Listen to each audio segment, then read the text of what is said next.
سلام بینندگان عزیز، خبرهای تازه تاجیکستان و جهان را در برنامه اخباری آزادی منظورتان میکنیم. عبدالله اشرف هستم همراهتان. امروز سه‌شنبه 14 سپتامبر. حالا مرور میکنیم به سرخطی موضوعهای برنامه امروز. تاجیکستان از سخنان جو بایدن رنجید. وزارت کارهای خارجه تاجیکستان به سفیر آمریکا یادداشت اعتراضی یا نوتا سپرید.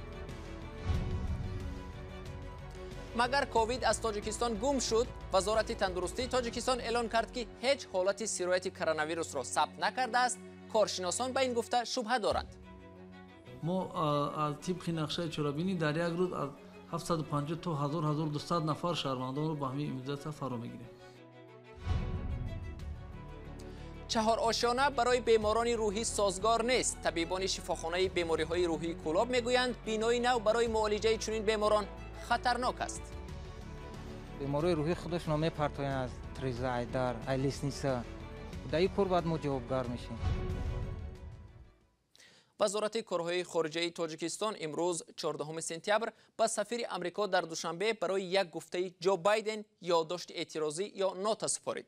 در خبری وزارت آمده است به دیپلمات آمریکایی جان مارک پومرشایم گفتند که حرف‌های جو بایدن بر روحیه مناسبت‌های دوستانه و شریکی جوابگو نمی باشد.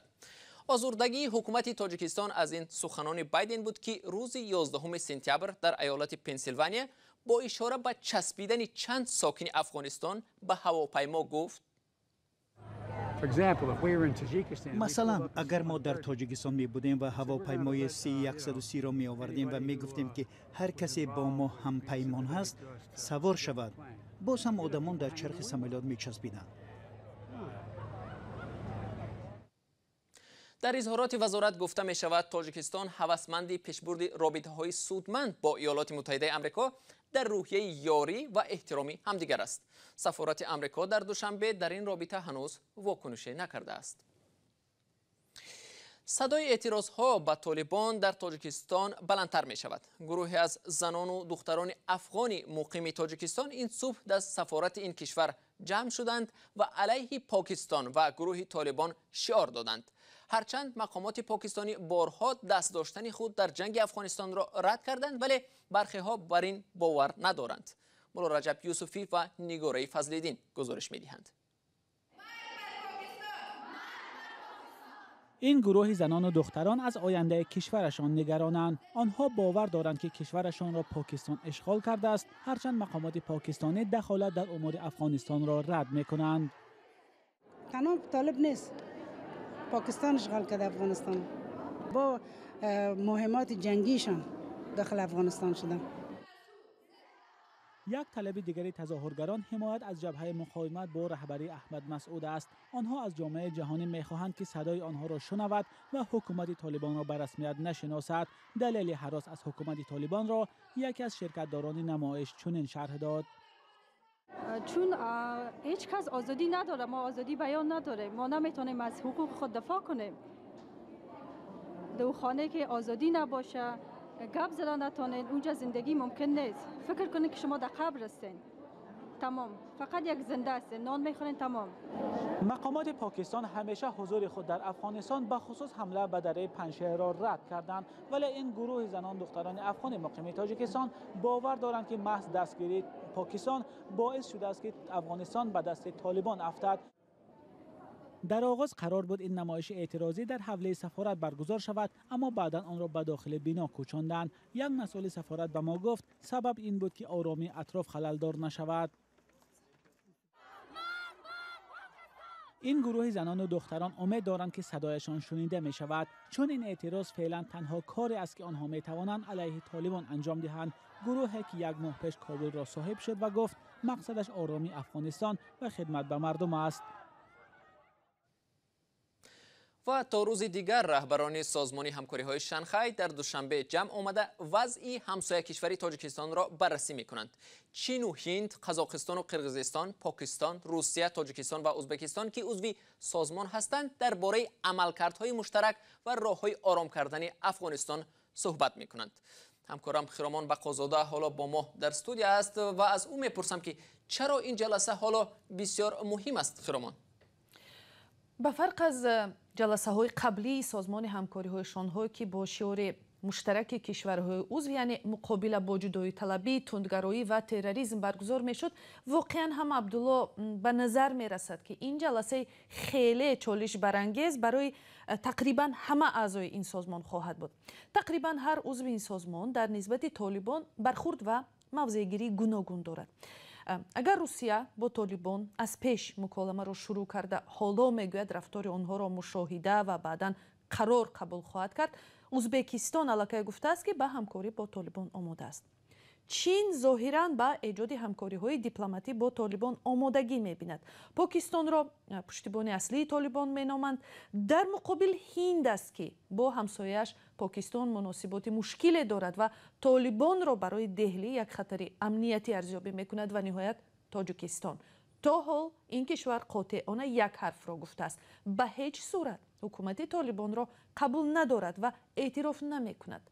با نظر داشته این همه عبدالله به نظر می رسد که در تاریخ 20 ساله فعالیت سازمان مثل امروز اعضای آن به این اندازه از هم دور و در اختلاف نبودند. خب روسیه و چین دو کشوری تاثیرگذار سازمانی همکاری‌های شانگهای هستند و ظاهراً موقعشان در رابطه با طالبان از هم دور نیست. آیا به نظر نمی رسد که محض این دو کشور حالا تلاش خواهند کرد که اختلاف‌ها در میان اعضای سازمان را در این بابند از بین برند؟ خرامان آنگونه که تحلیلگران در آستانه نشست دوشنبه بیان میکنند، تلاش اساسی هم واقعا به همین سمت خواهد بود. اکثر آنهایی که از مثلا موضع‌گیری ظاهرا قاطع دوشنبه صحبت میکنند، چون این تخمین میکنند که تاجیکستان به عنوان یک عضو سازمان همکاری‌های شانگهای و از سوی دیگر بهره بردار یاری‌های عظیم اقتصادی و نظامی روسیه و چین حرفی نهایی را در زمینه برخورد با مقامداران نو در افغانستان همسایه در هماهنگی با مسکو و پکین خواهد زد. چیزی مهم دیگر یا سوالی که به قول برخی تحلیلگران غربی شاید پاسخش از جلسه های روزهای پنجشنبه و جمعه دریافت شود این است که تا کجا چین در این جلسه به قول از امتحان یک لیدر مهم منطقه‌ای و جهانی در اوراسیا برآمده میتواند. تشکر. همکارم خرامان بقازاده بود که درباره نشست سازمان همکاری‌های شانگهای صحبت می‌کرد. ضمناً همین حالا خبر رسید که ولادیمیر پوتین رئیس جمهوری روسیه در یک صحبت تلفنی با امام علی رحمان رئیس جمهوری تاجیکستان گفته است که بنابر گرفتار شدن اطرافیانش به کرونا ویروس نمیتواند بعد دوشنبه سفر کند و در این نشست‌های مهم آنلاینی شرکت می‌ورزد.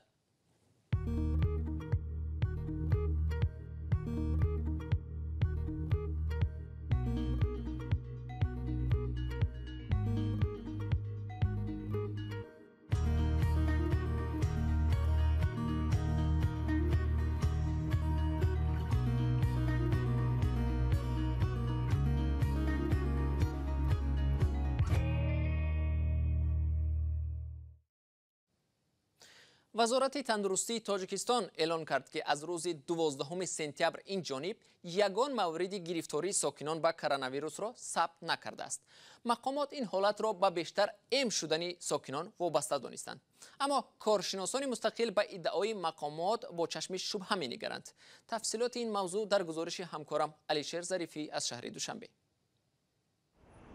طبیبان درمانگاه 13 شهر دوشنبه میگویند در یک هفته اخیر یگان مورد گرفتاری به بیماری کووید 19 را ثبت نکردند. چون این کاهش را آنها به جریان با سرعت امگذرانی ضد کرونا ویروس ربط میدهند. ما از طبق نقشه چرابینی در یک روز از 750 تا 1200 نفر شهروندان رو به همین امروزه فرا میگیریم. و با باور کامل گفتم میتوانم که روزهای نزدیک ما با پراگی تمام شهروندان رو با همین امروزه فرا میگیریم. این در حالی است که تاجیکستان در ماه ایون تقریبا از نخستین و کمترین کشورهایی بود که ام ضد کووید را برای ساکنان از 18 ساله بالا حتمی کرد. این قرار ناراضگی ها را هم به میان آورد و طلب کرده شد که ام باید اختیاری باشد، ولی برخی هم میگویند به خاطر حفظ سلامتی خود و دیگران داوطلبانه ام گرفتند. گفتن که برای خودتان کردن احتیاط کردن اومدیم زدیم.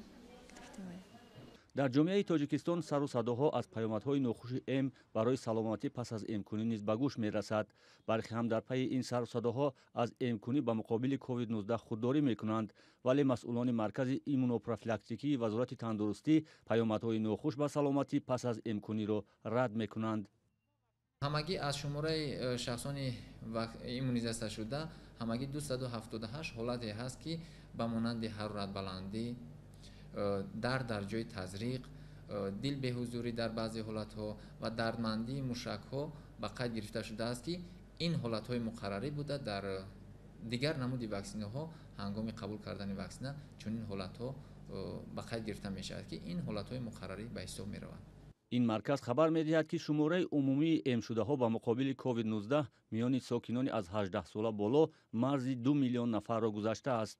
вазорати тандурустӣ ҳам дирӯз хабар додааст ки дар ин рӯз ягон нафар сироятшудаҳо ба COVID-19ро ба қайд нагирифтааст. аммо бархе ба ин омор ба шубҳа нигариста мегӯянд гирифторон ба коронавирус дар кишвар зиёд аст, вале барои табобат ба бемористонҳо муроҷиат намекунанд ва дар ҳеҷ ҷое ҳам сабт намешаванд.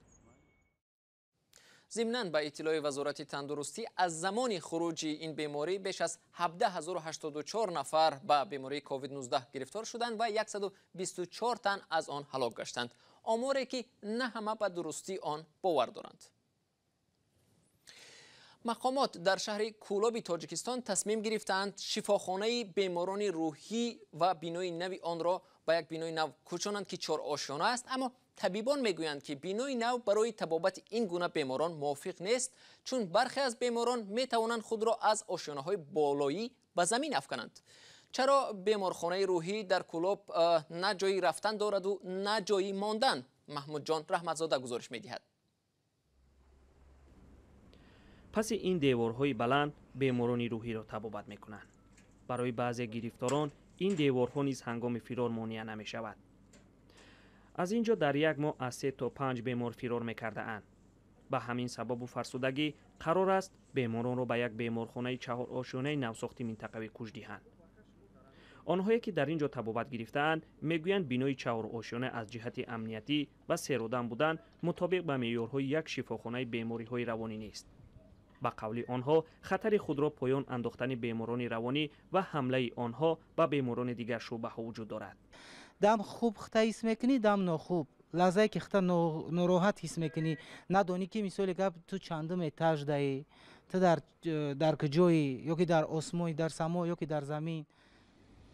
ساختمان این بنا هنوز به انجام نرسیده است. فرق بین بینای نو از کهنه زیاد است. یکی دیواری بلند دارد، دیگری را پنجره کشیده اند. طبیبان بیمارستان میگویند ممکن است کاری آنها در شفاخانه نو مشکل تر شود. بیماری هست که بیماری روحی خودش نامه پرتوین از تریزا ایدار، ایلیسنیسا.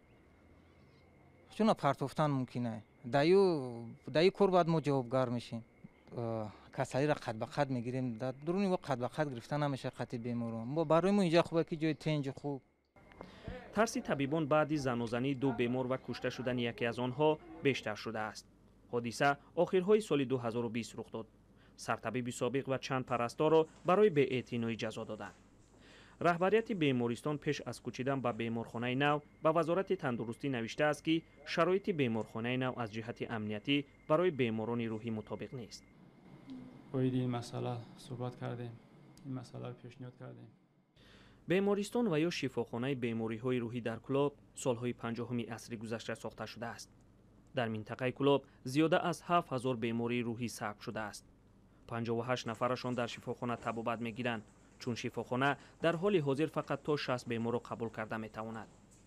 طبیبان میگویند منطقه بیشک به بیمارستان روحی احتیاج دارد، ولی با شرایط مطابق به نگهداشت بیمارانی که معامله با آنها و معالجهشان بسیار سخت است. محمود جان رحمتزاده، آزادی، کولاب. بیننده ارجمند، وقتی برنامه اخبار آزادی اینجا با پایان رسید. تشکر از شما که تا این لحظه ها با ما بودید. خبر و گزارش‌های دیگر را در سامانه www.azadi.org میتوانید ببینید. گزارش‌های ویدیویی در صفحه آزادی ویدیو گذاشته شدند. تا ملاقات بعدی، خداحافظ.